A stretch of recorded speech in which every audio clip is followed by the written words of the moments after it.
What's up, all you third gamers? Welcome to another Before the Let's Play video of Skyrim.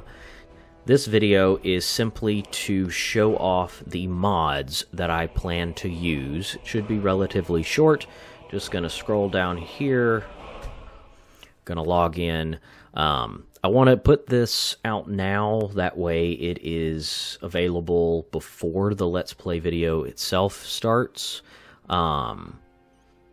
Because I don't own any of these mods. These mods are all available through Bethesda. You can download them through the Xbox or get them direct from Bethesda. But I wanted to show off their names and their actual descriptions. So the first big one, top of the load order, is the Unofficial Skyrim Special Edition patch. Just a bug fixing mod. You know, eventually fix every bug, not officially resolved by the developers. So, I mean, it's pretty straightforward. Bethesda games are known to have considerable bugs in them, and Skyrim is no exception to that. If you've played any of the original stuff, the original versions of Skyrim. I do own several versions of Skyrim. I have the special edition for the Xbox One, but I also own Skyrim for the Xbox 360, and not too long ago purchased it for the Switch, because why would you not want to carry Skyrim around with you? This was my first delve into RPG. I watched a Let's Play of it on YouTube and was like, oh my gosh, what is this game? I have to have it. And so I went out and bought it, and I have put many an hour into Skyrim. Many an hour. So, I've also got a quality world map. This gives it so that you can see roads, actual roads. When you look at the maps, it's far easier to tell where you are. So, I mean, you know, it's pretty good. I always try to find something like this anytime I play Skyrim, even if it's not for a Let's Play. And so then I've also got lampposts. Lampposts here, they add lighting at major roads. These lampposts are scattered throughout Skyrim, and they're pretty great. They give you a little bit of light when you didn't realize you need it. And then we've got wet and cold. This mod really, it's nice. It adds to the immersion of the game. Water has an impact on you. You hear soggy feet. There, you look if you get water in your eyes, the game, you like blink. NPCs react to snow. So I mean, it's pretty cool. You know, if the weather starts getting really badly. Or getting really poorly, if I can speak. The civilians, you know, the NPCs will move. There's hoods, there's cloaks. I mean, it's all pretty impressive, and adds to that immersion factor. Then you've also got cloaks and capes. Now, this one I've played with many times. It adds a fur cloak and a linen cape. They are craftable.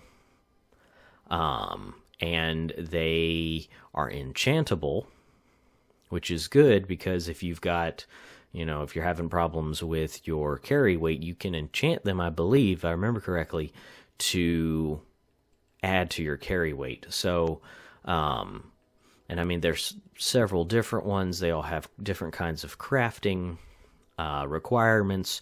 Factions wear them, the guards of the hold wears them, so it's all pretty great. I then have Enhanced Night. This one's pretty straightforward. It's pretty fantastic, and it just makes the sky look like something you would expect for a place that's not heavily influenced by, you know, artificial light poisoning for the sky and stuff like you see in most modern day in the real world. Then we've also got one of my all-time favorite mods, and that is True Storm's Special Edition. This one I have used in Fallout 4. it just makes the weather generally more realistic. And you know, you can go into a building or a cave and you can hear the rain on the roof. So, I mean, I like it in that sense. It's really nice. And like I said, I've used it in Fallout and I've used it before in Skyrim. It's fantastic. Now this one, in the base game of Skyrim, you have a light armor option called glass armor. It's green, ish. And that's really about it. Well, Fireglass armor is a completely new set of that, where it's orange and red instead of the green, and you can place fire enchantments on it that would be 25% stronger. So a lot like Stalrim in the vanilla game, where frost enchantments are stronger, in this one fire enchantments are stronger. And so it's pretty fantastic. I've tested it out, and I mean, it's got both light and heavy variants. So I mean, it's pretty fantastic. It looks sweet.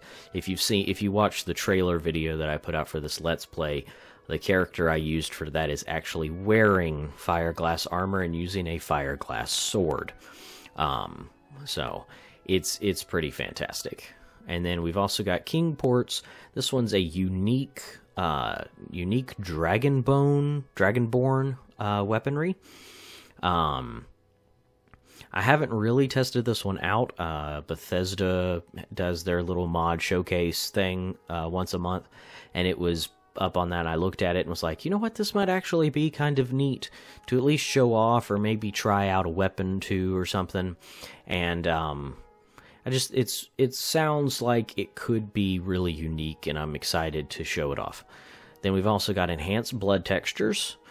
This one, again, pretty straightforward. There's just more blood when you look at stuff like that. You know, when you kill an animal or kill an enemy, there'll be more blood, and blood will go places. There'll also be splatter things on the ground. So I mean, it's pretty cool. It's pretty cool. Then we've also got EasierRider's Dungeon Pack. Now this one is pretty neat. Again, I tried to test it out in my prep for this Let's Play, and I haven't actually been able to come across any of these areas yet. But it adds 8 dungeons to the game, and they're all scattered throughout. They're in several different locations. You can see the list there. And they all have difficulty levels, and they all take, you know, roughly 15 minutes to an hour. And so, you know, I think that by itself is pretty cool on its own. So I hope we can come across some of these in the playthrough of this, because I just think that whole concept's kind of neat. And we've also got immersive roads. This one's really straightforward. It is literally just makes the roads look better. We've got Hyperborean Snow. This one just makes the snow look better. And then we've also got... I haven't decided if I want to use this one yet. I'm going to show it here just in case I do. That way it's a part of the video. But this Stump Stash is it just gives you 50,000 gold in a hollowed out stump right outside of Helgen. So you can start the game with a bunch of gold. One of the challenges of Skyrim is getting a hold of enough gold to do things with speech and buy items and buy a home. I do feel like, though, that enough questing and enough, you know, dungeon delving, and you could probably get your enough gold on your own. I've never played with a gold modifier, or anything that gives me gold early on, so I'm thinking that it will probably not get used, but just in case I do decide to use it maybe later down the road, you know, after we've gotten the game started and we're, you know, 30 videos in or whatever, and I'm just like, you know what, I'm tired of worrying about it, let me just go get a bunch of it. I may just install this mod, go pick it up, and then call it good.